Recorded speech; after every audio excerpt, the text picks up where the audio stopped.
Corona, ऐसी महामारी जो इंसान को इंसान से दूर रहने को मजबूर करती है।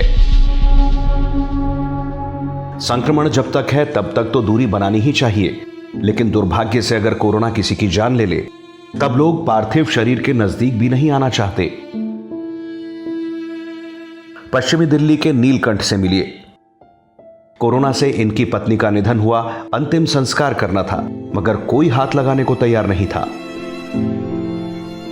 ऐसे में सेवा भारती के कार्यकर्ताओं ने नीलकंठ की जो मदद की, ये उसे कभी भुला नहीं पाएंगे। आज मैं दुनिया में जो भी हो रहा है बड़े दुख की बात है, लेकिन आप खुद का हमारे घर में मेरे साथ हुआ तो मैंने कि खुद मेरे को समझ में नहीं आया कि मैं क्या करूं। ऐसे हालत हो गई थी। इसमें पिता सेवा भारती, हाँ, आप सेवा भारती करे करके मेरे को साथ दिया तो ये बहुत।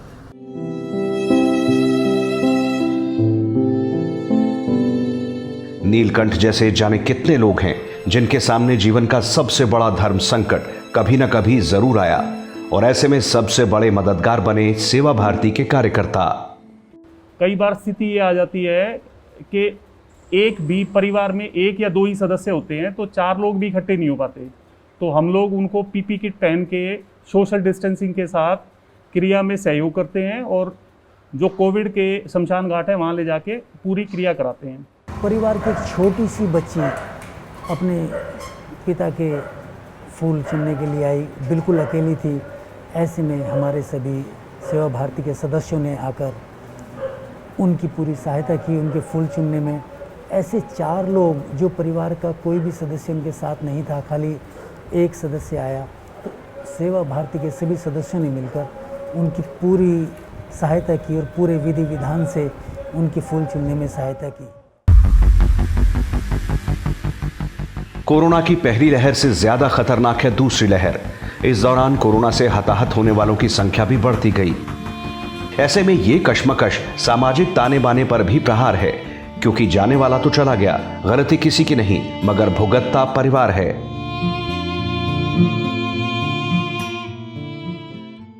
मान लो अनफॉर्चुनेटली डेथ हो गई है, उसके संस्कार के लिए कुछ साधन उपलब्ध नहीं करा पा रहे थे, ना अड़ोस आता था, ना पड़ोस आता था, ना पंडित आता था, तो कुछ कार्यकर्ताओं ने सब वाहन की व्यवस्था करना, अर्थी की व्यवस्था करना, उसको विधिवत उसका अंतिम संस्कार हो जाए, फूलों की व्यवस्था करना, शमशान तक लेके जाने की व्यवस्था करना।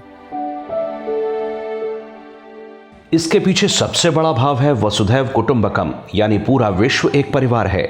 यही भावना सेवाभावी कार्यकर्ताओं को प्रेरणा देती है कि अपने कुटुंब का कोई भी व्यक्ति असहाय न रहे। तो कार्यकर्ता वो ध्यान में रखता है कि मेरा परिवार भी ना उलझे, मैं भी सेफ रहूं, और जिसका काम करना है जिसके लिए वो भी मेरा परिवार है, तो वो अपना बड़ा परिवार समझ लेता है। एक परिवार को, एक घर को परिवार नहीं मानता, कई घरों को अपना परिवार मानता है। उस भावना से वो अपना बाहर निकलता है अपनी सेफ्टी रखते हुए, क्योंकि संगठन में हमारे यहाँ पर सेवा भारती में हर बार कहा जाता है कि आप सुरक्षित होंगे तो किसी को दूसरे को सुरक्षा दे सकते हैं।